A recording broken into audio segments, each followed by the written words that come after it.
PlayStation went down yesterday, and for hours, thousands of people could not sign in, couldn't access online services, and in some cases, couldn't even play the games that they'd already paid for.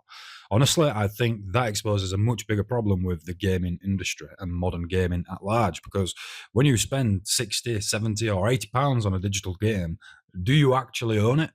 Or are you basically paying for permission to use it as long as Sony, Microsoft, Steam, or whoever it is keeps the servers running? Yesterday gave gamers a good glimpse of what happens when that permission suddenly disappears. Reports during the outage describe problems across account management, gaming, social features, the store, and other PSN services, with some players reporting difficulty launching digital games. So let's firstly look at what's actually happened. PlayStation Network suffered a major outage. People across the UK and elsewhere around the world were reporting that they couldn't sign in or access different parts of PSN.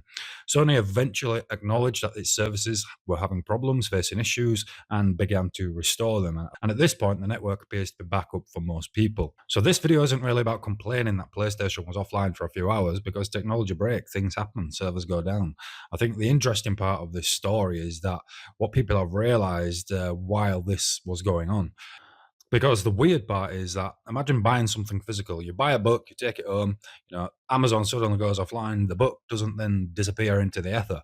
You buy a painting, then you put it on your wall at home and the gallery closes, but your painting is still on your wall.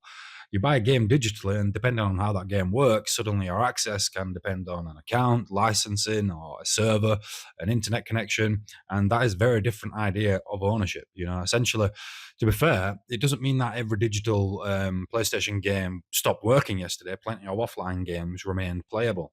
But some users were reporting being able to access games or features they were expecting to work.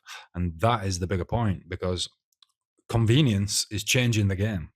Digital gaming is incredibly convenient. I understand why people use it. There's no discs, no shelf space. You buy something at midnight and you can play it instantly. But somewhere along the line, convenience has quietly changed the deal. We stopped buying a thing and started buying access to the thing. And most of the time, you don't notice the difference until the servers go down. And this isn't really just about the PlayStation. Look around: films, streaming subscriptions, music, Spotify, software subscriptions, games, digital licensing, cloud storage. Even features in cars are increasingly connected to software and accounts. We increasingly live in a world where we don't actually own the thing. We temporarily own access to the thing. And normally that feels fine because the system works. But every outage ultimately reminds you that somebody else controls the switch. Then physical media suddenly makes sense again. And this is why people who keep banging on about physical media might actually have a point. A disc seems old fashioned now until the internet stops working. Then suddenly you have something you can physically put into a machine and use it without asking for a server permission. Doesn't seem quite so stupid anymore. The nuance is that obviously even physical games aren't completely protected anymore. Some require downloads, patches, or online services, but the principle remains the same. The more ownership we give up for convenience, the more dependent we become on companies keeping everything running forever and ever. And I think my actual position on all of this is, well, am I going to stop subscribing to online services? Probably not. I'm not saying everybody needs to start hoarding discs or physical copies of things. Digital is convenient for a reason, but I think consumers should at least understand that they are making a trade-off and understand the trade they are making, because I bought this to, I have access to this, increasingly mean two different things. And yesterday's PlayStation outage gave thousands of gamers around the world a pretty obvious reminder of that.